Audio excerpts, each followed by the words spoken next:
Welcome to the Human Capital Innovations Podcast, your go-to source for personal, professional, and organizational growth and development. We hope you tune in often for all things people management, organizational development and change, organizational leadership, and social impact related. Maximize your personal and organizational potential with Human Capital Innovations Podcast.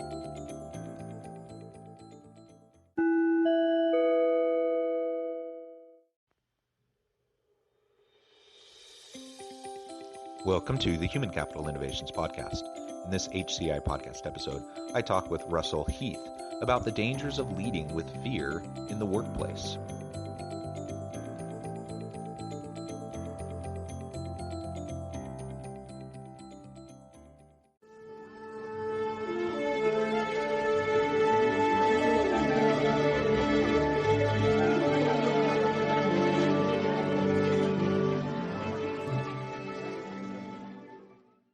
Russell Heath, welcome to the Human Capital Innovations Podcast. Hey, thank you for having me. Yeah, I'm excited for our conversation today. You have a great background, and we're going to be exploring together the dangers of leading with fear in the workplace.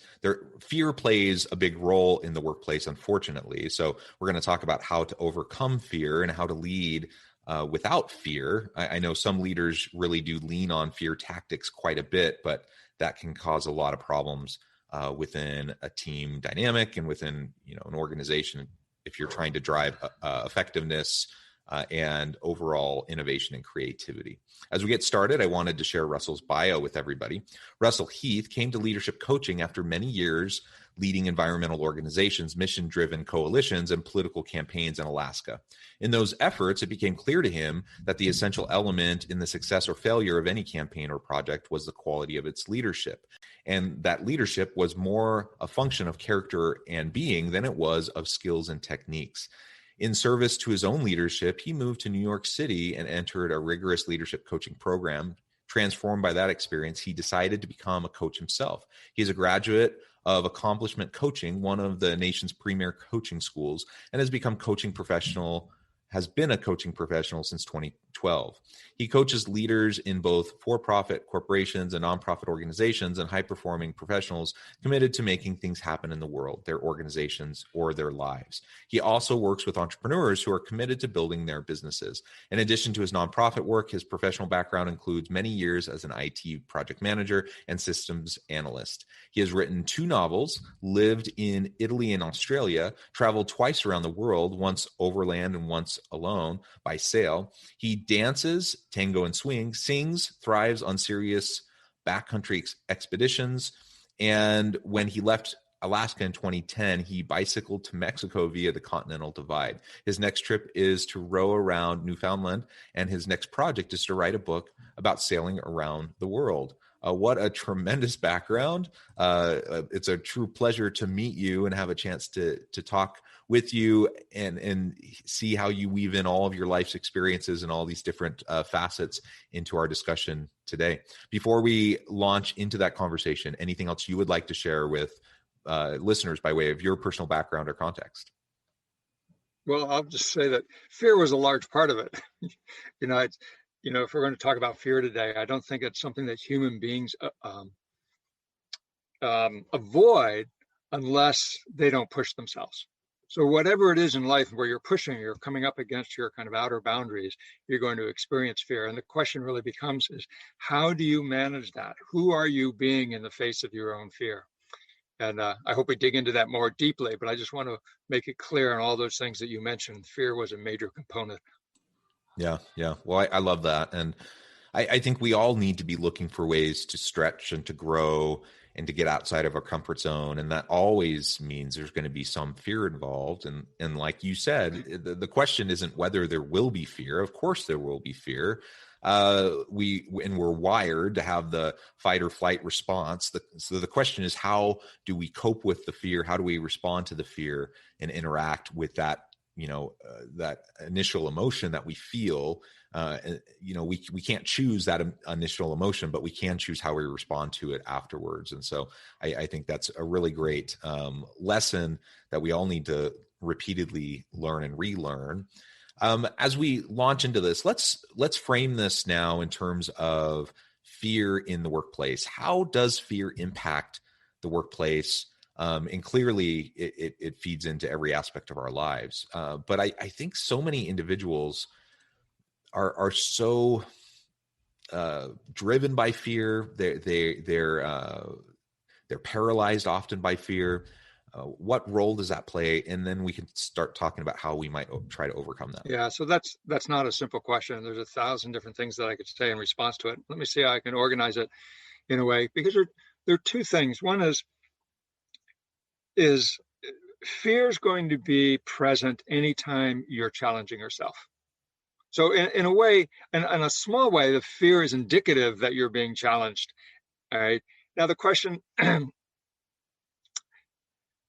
becomes, from a leader's point of view, the leader has the fear of being a leader, or the fear of showing up in his workplace. There may well be that fear. And there's also that fear can be used as a tool, in the sense of I use my leadership in service of fear, of causing fear in others to get what I want. So you see the distinction I'm making?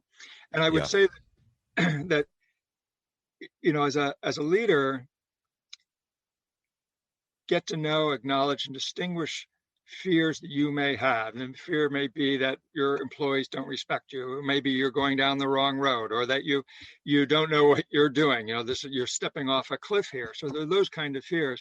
But if that fear then gets translated into how you manage, or or that fear then becomes you drive others, or you lead through using a fear, then you're going to have a real toxic workplace, because people Yeah. don't respond well to fear.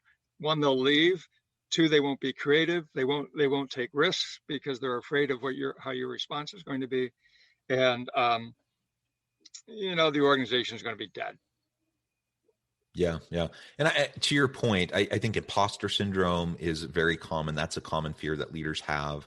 They are they really up to the challenges that they're facing, and they have to put on a brave face for their people and so forth. And are they doing a good enough job? Those types of insecurities, those types of fears, I think are natural. I think everyone has them at one point or another. But it's an entirely different thing to take those kind of natural insecurities, and to an extent, I would say even healthy humility. Now, if someone's so paralyzed by their imposter syndrome and their fear of messing up that they can't ever make decisions and move things forward, that's a problem, and that's fear controlling them. But I think everyone, has the fear, and everyone needs to have a level of intellectual humility about what they bring to the table, and recognizing that, yeah, they don't have all the answers. Yes, they don't know how to respond to every challenge. They have to lean on the expertise of their people in order to do that. And I think that's to an extent healthy, as long as you're not paralyzed by it. But what you then described was what often happens is leaders take that insecurity and then they pass it on to their people through fear-based tactics, and really manipulative and coercive and exploitative tactics in the workplace to try to get people to do stuff. And can you lead by fear and get stuff done? Absolutely, you can in the short term. Can you lead by fear and get stuff done sustainably in the long term? I don't think so. I mean, there are crisis situations where command and control leadership styles and more authoritarian leadership styles can be attractive to people, and people will look to those sorts of quote unquote strong leaders who might even use fear-based tactics. But in the long term, in a normal kind of day-to-day life scenario, it undermines trust, it undermines relationships, it undermines people's sense of their self and their work. And like you said, people tend to end up leaving that situation, or they're so they're so overwhelmed by the fear in the workplace that they retreat, and they end up doing kind of the bare minimum to stay below the radar, not draw attention to themselves, get enough done so that their job is safe, and then they just move forward. And that's not a dynamic, innovative workplace, is it? So the challenge again is recognizing the fears that we all have them, but not allowing those insecurities to then feed over into how we try to lead our people. Yeah, I mean, there are a number of things you said there. Let me just tease out two. One is that we have fears, whether it's imposter syndrome, not feeling good enough, or not that you may not deserve the position. You may have those kind of fears, but the more that you hide those fears, the more that you try and pretend that you don't have them, usually exasperates them. So the more you resist something, the more it stays around. And so part of being a good leader is both acknowledging them and then being straight with the people around you that you've got them, or to work within them as opposed to trying to hide them. So you can't run away from them. They're there. Two, the second thing is, I see fear like I also see like anger. Anger, or I'll just stick with fear. Fear is kind of a default behavior. We know how to cause fear in other people, particularly if we're in a position of authority. That is a default. That's kind of an automatic thing that we can do, right?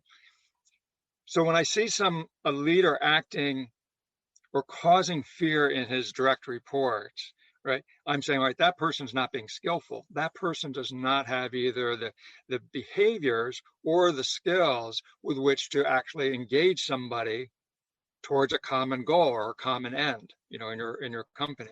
And so so the two things is, one is a leader has to be vulnerable. You have to be straight with yourself about what it is that you're afraid of and work within that vulnerability. And two, develop themselves so that they're skillful, so that they have other ways of engaging people other than fear. So that would be the two steps as a coach where I'd work, and they're actually pretty related, to develop within a leader a way of working within his fear. Yeah, I think that's great. And it raises the issue that I think is common in organizations, and that is the vulnerability piece you mentioned. A lot of leaders feel like that's a sign of weakness, that if they show that vulnerability, if they admit that they have the fears, if they express that to their people, that somehow they're going to be exploited, somehow they're going to be taken advantage of. And so then what you end up having is a lot of leaders that don't admit to the fears that are driving them, or that maybe they're translating over into how they interact with their people. And to your point, if they're not acknowledging it, if they're not labeling it, and they're not responding to it, then it's going to really control them, and largely they're not going to be able to get past it, right? Again, we all have fears. We all do. I imagine when you're sailing around the world alone, that there's a lot of fears. And I imagine there's some rough nights on rough seas. And I suspect even that there are times you might have even feared for your life as you're going and doing that.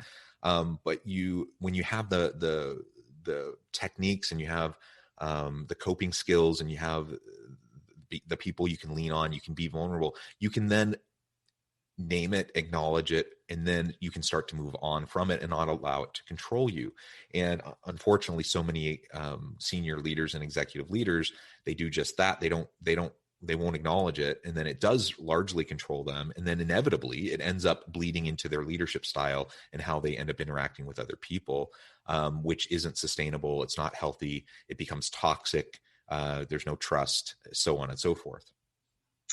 There's a favorite movie I'd like to point some of my leaders that I'm coaching to, and it was called Catch Me If You Can.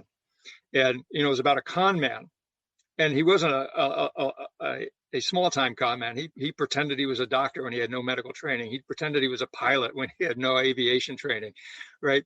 And the way he got through it is he always deferred to his people below him. He said, well, what would you think? How would you do this? How would you solve this problem? Right.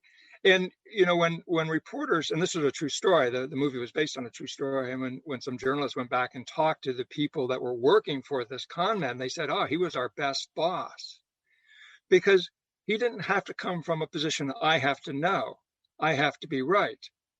He came from a position of, hey, I'm going to empower these guys to make the right decision. And that's the difference between vulnerability and weakness. So weakness is, it is a bad thing not to know, and therefore I'm not going to let people know that I don't know.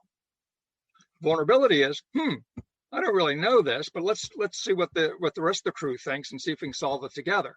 So you're taking a risk there. That's vulnerability is not about about weakness. Vulnerability is about taking a risk. It's usually an emotional risk. I mean, sailing around the world could be a physical risk, but in leadership, it's usually an emotional risk. To say, hey, I don't know how to solve this. What do you guys think? Let's have a brainstorming session here. Who's come up with the right idea? And again, the strength or the fear might be, I'm not good enough to come up with the answer. Or the fear might be, I have to perform. I'm a C-suite guy, and I've got to have all the answers. But that's really weakness, because it's really brittle, because you don't have all the answers. The power comes by saying to your direct reports, the people under you, hey, what's the best way through here? What do you got for us?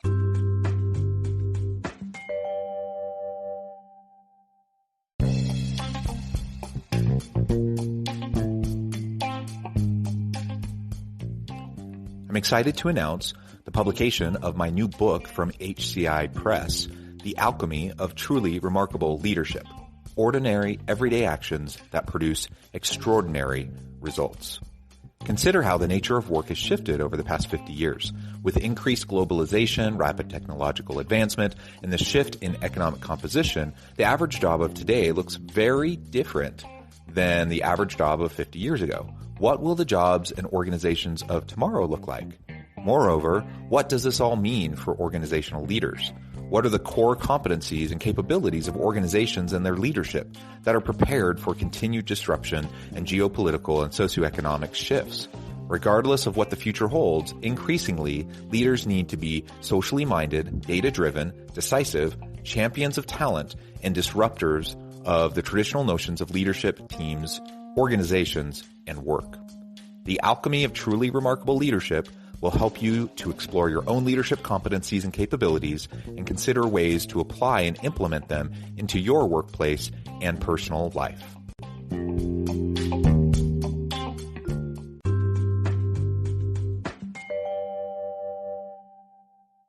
Yeah, I love that. Well, and I love the movie. So thank you for bringing that up. That's a great homework assignment for anyone who hasn't watched it recently. Lots of really great lessons from that movie. But you're absolutely right. I think when we are vulnerable, it shows that's the greatest showing of confidence that you can have. When people have the false vibrato and they pretend like everything's fine, people aren't stupid. They know everything's not fine, and they know that that person doesn't have all the answers. But when the leader, when he or she always puts themselves forward as though they have all the answers, and they never admit to the challenges they're facing, or they never have any vulnerability, it just shows their insecurity. It shows their weakness. And so I know it's a little bit counterintuitive perhaps, but not really for anyone who's encountered a lot of people and noticed those who are successful and those who aren't. And we've all seen successful leaders. We've all seen unsuccessful leaders. Unsuccessful leaders may be able to secure their position through hoarding power. That's how they tend to do it. And so they may be quote unquote successful because they maintain their power, but they're not successful in the sense that they're actually driving good behaviors and they're actually creating a good environment where their people can do the work, because it is the people in an organization that do all of the work that innovate and create value in the marketplace for the customers. It's not the leadership. The leadership just hopefully helps to facilitate all of the work that their people are doing. Yeah, two thoughts there. One is, a leader would be good, or it would be a good rule as a leader to have, that the purpose of my leadership is to develop the people beneath me so that they can take my job. So the extent to which you're developing your people beneath you, all right, and I'm talking in a hierarchical sense, not in a moral sense, of course, and beneath you so that they can take your job, is the extent to which you're being a leader. You're growing people. That's essentially what leadership is. And then there's the other side too, is that leadership also has to provide a structure, if you will, to get things done. So, if you go to different styles of leadership, there's one called the democratic style or the consensus style, where everybody gets a say, from the mail clerk, to the president gets a say, and then they sit there and they squabble forever. It's hard to have the organization move through. So a powerful leader, a leader who's not leading through fear, is able to say no to additional debate and to move things forward. Okay, but move things forward in a way that brings people with them. All right, so in the coaching jargon would be to enroll people in the direction. All right, so after the debate's been had. So it's important that your listeners understand that not leading from fear does not mean being a doormat. Right? Absolutely. Leading powerfully means bringing people with them, even people that may not be fully in agreement with the direction. Because particularly with a big organization, you're always going to have people that say, I think it's better to do X instead of Y. But because of their larger commitment to the organization, to the mission, and to respect to the leadership, they're going in the direction they're going. Yeah. And that, again, is built with trust and relationship building over time, right? The greatest asset we have as a leader, I think, is our reputation. And so even if you have a new person to the team who hasn't been around a long time, I don't have a strong relationship with them, they're going to talk to their coworkers and they're going to talk about, hey, John, this guy that I'm working with, how is he? How is he to work with? And so that reputation, the track record, the history that I have with my people, the relationships, the trust, the empowerment that has happened or hasn't happened, that's going to then feed into when people are willing to follow me in a direction that maybe they don't completely agree with. I've given them a chance to share. I've listened with real intent, and they've been heard. But now I'm going in a different direction. It's when I have that trust with my people, they recognize that I am moving forward in good faith, and I'm going to lean on them and their expertise as we continue to try to implement and execute. That's when that's going to happen, even if they disagree with me. What ends up happening when you have more fear-based tactics and when people don't feel like they've been heard, they don't have a chance to contribute in some way, that ultimately, if there's fear-based leadership, they will nod and they will say yes. And then they will do passive aggressive things behind the scenes to try to either undermine what the leader was trying to accomplish, or they'll just simply stall out and they won't do the stuff that they're supposed to do. And either way, it ends up hindering the progress that the leader had intended. So again, fear-based in the long term, in this from a sustainable perspective, just doesn't really work. The other thing I wanted to talk with you a little bit about was, how do you work with your people to help reduce or eliminate their fear? Because so often we have team dynamics, we have hostile work environments, we have toxic work environments. People don't feel safe to speak up, to speak out, to challenge each other, to challenge their boss. There's not that psychological safety there where they feel like they can push back. They can be the conscientious dissent, so to speak, in their team. And a large part of that is because of fear. We're fearful of retaliation. We're fearful of our job security and our opportunities for our additional advancement in the organization, whatever the case may be. But it's largely a fear-based thing. How do we get past that and help our people to get past that? Yeah. So because again, I just want to make a distinction between the fears that we're kind of talking about. So one is there's a fear of imposter syndrome or not feeling good enough. Okay. And when I'm working with a leader, with anybody on that, because we all have our fears, generally I don't work to reduce the person's fear. What I do is increase their courage, increase their willingness to move into scary situations, understanding what the real impact is. And to be blunt, the real impact is an emotional impact. It's feeling uncomfortable. Our fear is almost never about somebody attacking us with a knife or some kind of physical fear. It's almost always, particularly in a corporate environment, in a business environment, it's an emotional fear. And the emotional fear is fear of failure, fear of looking foolish, fear of being wrong, fear of being rejected.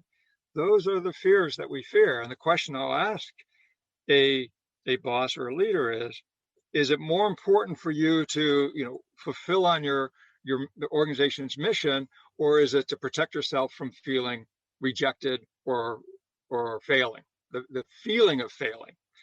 And when you put it that way, they say, well, the mission's far more important than my petty concerns here about looking like a fool, right? So but that's their choice of which way they want to go on it. So it's building up your courage, building up your willingness to move through your fear. Again, anybody who's challenging themselves in life, whether it's in their corporate environment or at home with their spouses, anybody who's challenging is going to come up against their fear. That's a given. You don't run from it. Then the other kind of fear that we're talking about is when we're using fear as a weapon, or we're using fear as a leadership tool, right? And how do you create an environment in which people are willing to say, hey, boss, I don't think that's a really wise idea. Let's try this over here, right? Where do they feel comfortable having really difficult conversations? Well, again, that's something that the leader has to model. And the leader models it by both encouraging it, and then when it happens, no retribution. Say, thank you, and I appreciate your coming in, but we're going to go over this way, or whatever. But creating that space. And really, it's the modeling that's important. And it's important, again, for the leader to be able to walk into difficult situations, be present, be open, be respectful, and then make the decisions, either consensually or individually in his in his or her position as the boss. Yeah, I love that, and I appreciate the distinctions that you're making, because there are different forms and types of fears that can drive us.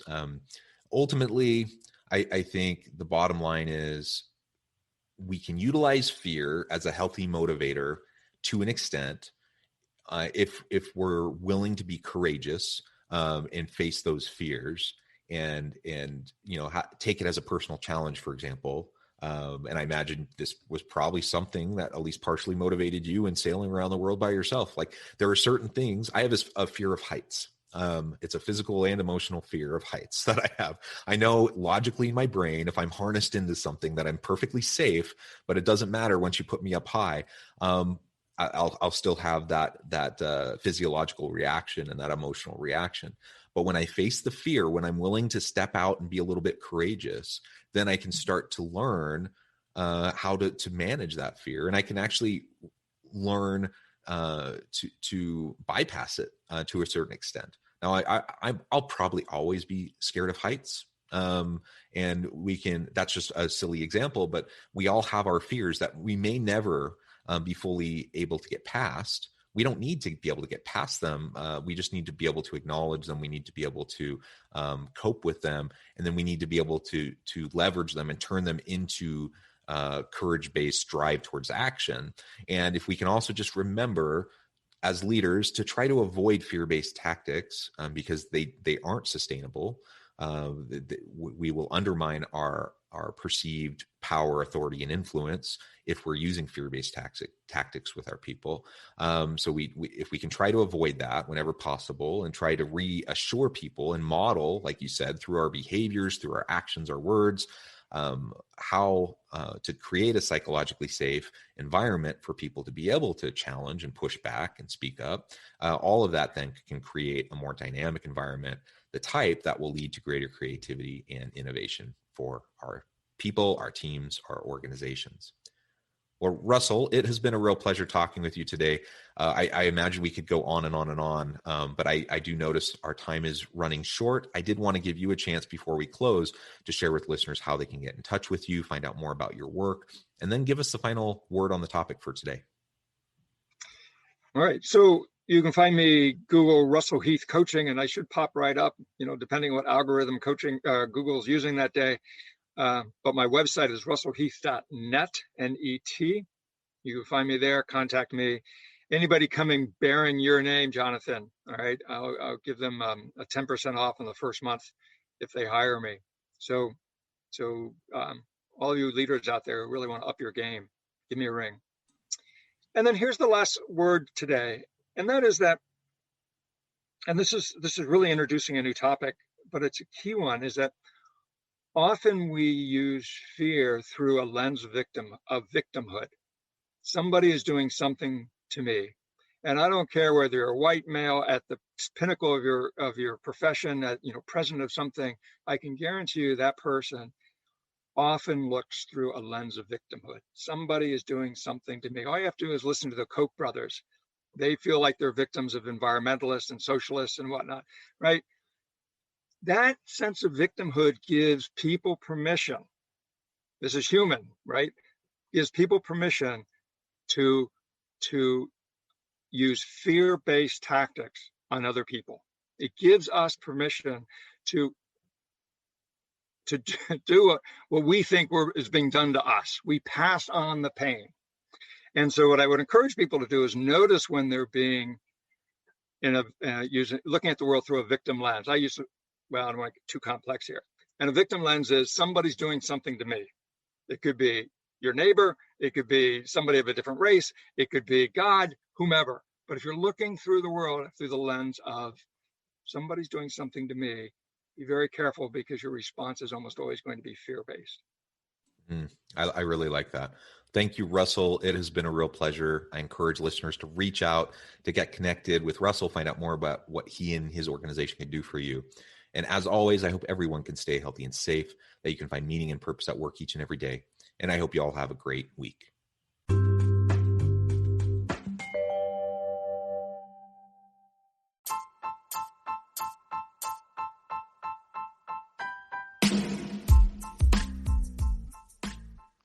We are excited about the launch of HCI's new magazine, Human Capital Leadership. Human Capital Leadership is a free, interactive e-magazine designed to help individuals, leaders, and organizations find innovative approaches to maximize their human capital potential. We will be publishing issues quarterly in August, November, February, and May. Check out the first issue and let us know what you think.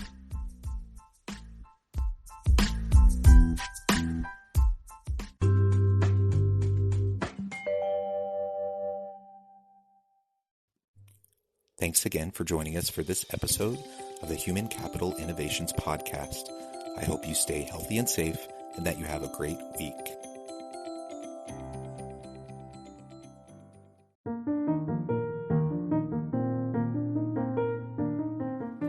Check out our new weekly LinkedIn newsletter, Alchemizing Human Capital, exploring industry trends via original research and interviews with executives and thought leaders from across the globe. We look forward to having you join us.